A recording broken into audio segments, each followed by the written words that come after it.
Welcome to பணியும் வாய்ப்பும். CGL exam பிசிக்ஸ்ல இந்த மாதிரிலாம் ப்ரீவியஸ்ல கேட்டாங்கன்னு சொல்லிட்டு நம்ம டாபிக் வைஸ் பார்த்துட்டு இருக்கோம். லாஸ்ட் டாபிக்கா டிஸ்கவரிஸ் வந்து பார்த்தலாம். இதுல முதல் கொஸ்டின்ஸ் வந்து பாருங்களேன். Who first stated the principle of refraction that postulate every substance has a specific bending ratio refractive index. அதை சொன்னது யாருன்னு தான் வந்து இந்த கொஸ்டினை வந்து கேட்டிருக்காங்க. எல்லா கொஸ்டினுமே எந்த டீட்ல கொஸ்டின் கேட்டாங்கன்னு சொல்லிடும். அண்ட் ஆல்சோ கிளாஸ் பிடிஎஃப் நம்மளோட டெலிகிராம் சேனல் பணியும் ஆப்ல கொடுத்துரும். நீங்க ரிவிஷன் சீரிஸ் வந்து யூஸ் பண்ணிக்கலாம். சரி, இந்த கேள்வி வந்து இந்த ரிஃப்ராக்டிவ் இண்டெக்ஸ் சொல்றாங்களே, இது நம்ம எங்க லேர்ன் பண்ணணும்னா லைட் கான்செப்ட் வந்து பிசிக்ஸ்ல ஒரு இம்பார்ட்டன்ட் டாபிக்கான லைட் இருக்கும். அந்த லைட்ல ஒரு கான்செப்டான வந்து ரிஃப்ராக்ஷன், ரிஃப்ளெக்ஷன், ரிஃப்ராக்ஷன்ஸ் இந்த மாதிரிலாம் இருக்கும். அங்க லேர்ன் பண்ணும்போது ரிஃப்ராக்டிவ் இண்டெக்ஸ் அப்படின்னு சொல்லுவாங்க. ஒன்றும் கிடையாது. இப்போ ரிஃப்ராக்ஷன்ஸ் அப்படின்னு வந்து சொல்றேன்னு வச்சுக்கலாம். ரிஃப்ராக்ஷன் அப்படின்னா என்ன? இப்போ இது வந்து ஒரு தளம்னு வச்சுக்கலாம். சும்மா இது வந்து ஒரு தளம்னு வச்சுக்கலாம். இந்த தளத்துக்கு கீழே என்ன அப்படின்னு பார்த்தீங்கன்னா, இது வந்து என்ன அப்படின்னு பார்த்தீங்கன்னா தண்ணி இருக்குன்னு வச்சுக்கலாம். ஸோ இது வந்து தண்ணி இருக்கு. இப்போ என்ன பண்றேன்னா நான் லைட் வந்து பாஸ் பண்றேன். ஸோ லைட் வந்து பாஸ் பண்ணும்போது இதுல பட்டு இந்த தரையில பட்டு தண்ணிக்குள்ள போகுதுன்னு வச்சுக்கலாம். என்ன ஆகும் அப்படின்னு பார்த்தீங்கன்னா ஒரு சைடு வந்து இந்த மாதிரி வந்து டிஃப்ளைட் ஆகும்னு சொல்லுவாங்க. இந்த ஏன் டிஃப்ளைட் ஆகுது அப்படின்னா இது வந்து என்ன வளிமண்டலம் ஏர் இருக்கு ரைட்டா. இது வந்து என்ன அப்படின்னு பார்த்தீங்கன்னா வாட்டர் இருக்கு. இப்போ என்ன சொல்லுவாங்கன்னா இந்த ஏரை விட வாட்டர் வந்து டென்ஷன் சொல்லுவாங்க. அந்த ஏர் வந்து லைட்டர் மீடியம் அப்படின்னு சொல்லுவாங்க. ஸோ லைட்டர் மீடியம் இது வந்து வாட்டர் வந்து டென்சர் மீடியம்னு சொல்லுவாங்க. எதுக்காக இதெல்லாம் சொல்றேன் அப்படின்னு பார்த்தீங்கன்னா ஒரு லைட்டர் மீடியத்துல இருந்து டென்சர் மீடியத்துக்கு லைட்டு போகும்போது என்ன ஆகும்னா ரிஃப்ராக்ஷன் நடக்கும்னு சொல்லுவாங்க. அந்த ரிஃப்ராக்ஷன்ஸ் ஒவ்வொரு பொருளுமே அந்த பொருள் வந்து எந்த மாதிரி இருக்கோ அந்த ஒவ்வொரு பொருளுக்கும் இப்படி மாறுறது வந்து அதாவது இந்த ரிஃப்ராக்ஷன் நடக்கிறது வந்து ஒளி விலகல் அடைகிறது வந்து ஒரு ஆங்கிள் நடக்கும் அப்படின்னு சொல்லுவாங்க. அந்த ஆங்கிள் வந்து எந்த மாதிரி இருக்கும் ஒவ்வொரு பொருளுக்குமே வந்து மாறுபடும்னு சொல்லி யாரு கண்டுபிடிச்சிருப்பானா ஸ்னெல் என்பவர் வந்து கண்டுபிடிச்சிருப்பாரு. வில்போர்ட் வந்து ஸ்னெல். அதனால என்ன சொல்லுவாங்கன்னா ஸ்னெல்லா அப்படின்னு சொல்லிட்டு ஒரு கான்செப்ட் இருக்கும். ஒரு ரிஃப்ராக்ஷனை நல்லா கவனிக்கலாம். இதுதான் வந்து லைட் வந்து பாஸ் பண்ணுன்னு வச்சுக்கலாம் மீடியம் பொறுத்து. இது வந்து என்ன அப்படின்னு பார்த்தோன்னா ஏரு, இது வந்து வாட்டர் அப்படின்னு வச்சுக்கலாம். இங்க இருந்து வரும்போது என்ன ஆகும் அப்படின்னா ஸ்ட்ரைட்டா போகாம என்ன ஆகும் அப்படின்னு பார்த்தா இந்த மாதிரி டிஃப்ளெக்ட் ஆகும்னு சொல்லுவாங்க. இந்த டிஃப்ளெக்ட் ஆகும்போது இங்க ஒரு ஆங்கிள் வரும் ரைட்டா. இது வந்து நார்மலா வந்து எடுத்து பார்த்தோம்னா இந்த ஆங்கிளையும் இந்த ஆங்கிளையும் பார்ப்பாங்க. இந்த ஆங்கிள் எவ்வளவு இருக்கோ அதை வச்சு என்ன சொல்லுவாங்கன்னா அப்ப இந்த மாதிரி பொருள் இந்த மாதிரி இந்த வாட்டருக்கு வந்து இவ்வளவு வந்து ஒளி விலகல் நடக்கும்னு சொல்லிட்டு என்னன்னா இந்த மாதிரி ஒவ்வொன்றுக்குமே வந்து கண்டுபிடிக்கலாம்னு சொல்லி யாரு சொல்லியிருப்பானா ஸ்னெல் என்பவர் சொல்லியிருப்பாரு. அவர் சொன்னதுனால அதுக்கு பேர் வந்து ஸ்னெல்லா. அவர் எப்படி சொல்லுவானா 2 லாவா வந்து சொல்லுவாரு. ஸோ 2 லா என்ன அப்படின்னு கேட்டீங்கன்னா, முதல்ல வந்து ஒண்ணும் கிடையாது. இப்போ ஒரு மீடியத்துல இருந்து இன்னொரு மீடியத்துக்கு வந்து லைட் போகுதுன்னா, அந்த லைட் வந்து படுற ஒரு இது இருக்கு பாத்தீங்களா அதுவும், அதே மாதிரி வந்து இந்த லைட் பட்டு வந்து ரிஃப்ளெக்ட் ஆகுது பாத்தீங்களா இந்த இதுவும், பிளஸ் வந்து இந்த நார்மல் பாயிண்ட் 3மே வந்து ஒரே தளத்தில் அமையணும் அப்படின்னு சொல்லுவாங்க. அது வந்து ஃபர்ஸ்ட் லா. செகண்ட் லா தான் இம்பார்ட்டன்ட். இதெல்லாம் என்ன சொல்லுவாங்கன்னா, அந்த ரேஷியோ இண்டெக்ஸ் எவ்வளவு இருக்குன்னு கண்டுபிடிப்பாரு. எப்படி சொல்லுவாருன்னா, இங்க நீங்க என்ன பண்ணுங்கன்னா இந்த இன்சிடென்ட் ரே அதாவது ஒளி வந்து படும்போது ஒரு ஆங்கிள் இருக்கும்ல அந்த ஆங்கிள் ஐன்னு எடுங்க. இது வந்து விலகல் அடைஞ்சதுக்கு அப்புறம் அந்த ஆங்கிள் ஆறுன்னு எடுங்க. இப்ப என்னன்னா இந்த ஐக்கும் ஆறுக்கும் நீங்க ரேஷியோ எடுத்தீங்கன்னா இதுக்கு வந்து ஒரு ஆங்கிள் கிரியேட் ஆதான். அது என்னன்னா சைன்ல வந்து எடுங்க. இது சைன் ஐ, இது வந்து என்ன சைன் ஆர்னு சொல்லுவாரு.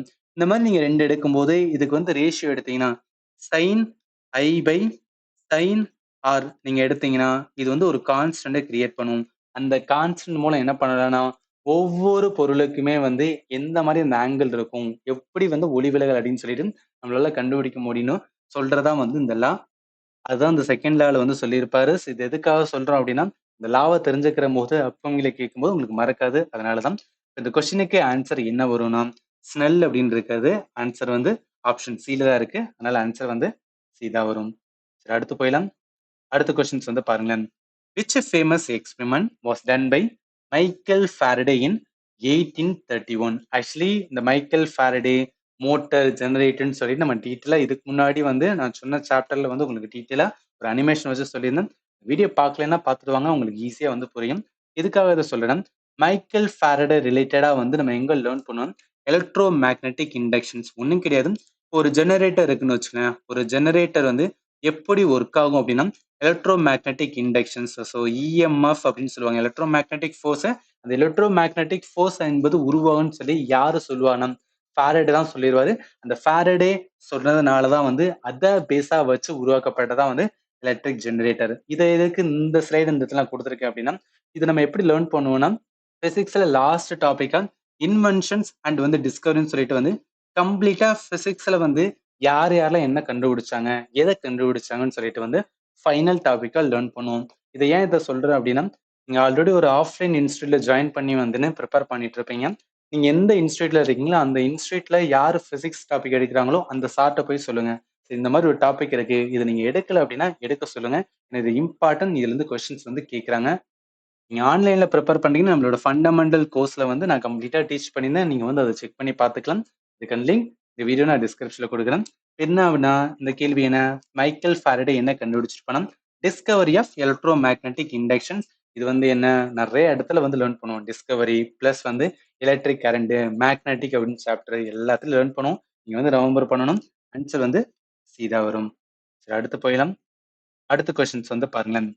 Which physicist best known for his experiment on generating and confirming the existence of electromagnetic wave?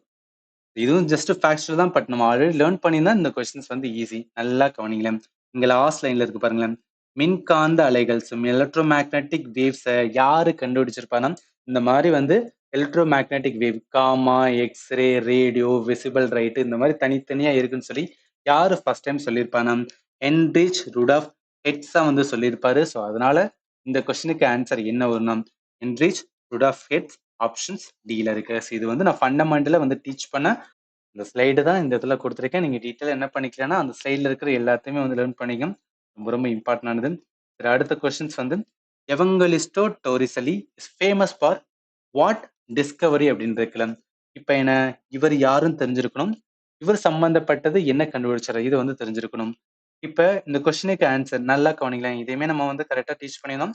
இங்க இருக்கு பாருங்க, ஏர் ப்ரெஷர் இருக்கிற இந்த ஏர் ப்ரெஷர், அதாவது ஏர்ல காத்துல வந்து அழுத்தம் இருக்கிறத வந்து யாரு ஃபர்ஸ்ட் டைம் சொல்லியிருப்பாருன்னா, இது ஏற்கனவே இருக்கு பட் இப்படிலாம் இருக்குன்னு சொல்லிட்டு அதை ப்ராப்பரா வந்து தியரிட்டிக்கலா யாரு சொல்லுவானா, எவங்கலிஸ்டோ டோரிசலி தான் வந்து சொல்லுவாரு.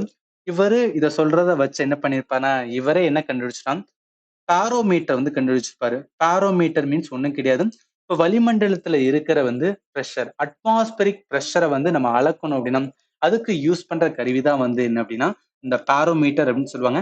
ஏன் சொல்ற அப்படின்னு பார்த்தோம்னா, இவர் தான் ஏர் பிரஷர் என்ன அதை வச்சு வந்து பாரோமீட்டர் கண்டுபிடிக்கனால இது வந்து என்னன்னா கனெக்டடா நம்ம வந்து லேர்ன் பண்ணிக்கணும். ஸோ அதனால இந்த கொஸ்டினுக்கு ஆன்சர் பாருங்களேன். அவங்க கேள்வி, அவர் யாரு, அவர் என்ன கண்டுபிடிச்சாருன்னு கேட்காம கொஞ்சம் இன்டெப்த் போய் அதை கண்டுபிடிச்சதை வச்சு ஒரு இன்வென்ஷன்ஸ் நடந்திருக்கும் அதை வந்து கேட்டிருக்காங்க. மெர்க்குரி பாரோமீட்டர், நான் சொன்னேன் பாரோமீட்டர் என்ன, ஏர் பிரஷர். ஸோ வளிமண்டலத்துல எவ்வளோ வந்து அழுத்தம் இருக்கு அதை கண்டுபிடிக்கிறதுக்கான கருவி தான் வந்து பாரோமீட்டர். அந்த கருவியை கண்டுபிடிக்கணும் என்ன, முதல்ல இருக்கிற கான்செப்ட் தெரியணும். அந்த கான்செப்டான ஏர் பிரஷர் சொல்லி அந்த டிவைஸுமே கண்டுபிடிச்சிருப்பாரு. அது யாருன்னு எவங்கலிஸ்டோ டோரிசலி. அதனால இந்த கொஸ்டினுக்கு ஆன்சர் வந்து சீதா வரும். சரி, அடுத்து போயிடலாம். அடுத்த கொஸ்டின்ஸ் பார்த்தா அவ்வளவுதாங்க. அப்ப என்ன 3 கொஸ்டின்ஸ் டிஸ்கவரியில இருந்து கொஸ்டின்ஸ் வந்து கேட்கறாங்க. இது மிஸ் பண்ணிடாதீங்க. ஏன்னா ஒவ்வொரு கொஸ்டினுமே வந்து இம்பார்ட்டன்ட் ஃபார் வந்து பிஜிஎல் எக்ஸாம். டயர் 1 மட்டும் கிளியர் பண்ணிட்டேன்னு வச்சுக்கலேன், டயர் 2 ரொம்ப ஈஸியா தான் இருக்கும். ஸோ அதனால தான் வந்து சொல்றேன். இப்போ நம்ம பார்த்த வரைக்கும் உங்களுக்கு ஏதாவது டவுட் இருந்துச்சுன்னா வீடியோட கமெண்ட் செக்ஷன்ல வந்து கேளுங்க. கண்டிப்பா உங்களுக்கு ஆன்சர் பண்றேன். அண்ட் ஃபைனலி தேங்க்யூ ஃபார் வாட்சிங் and have a nice day.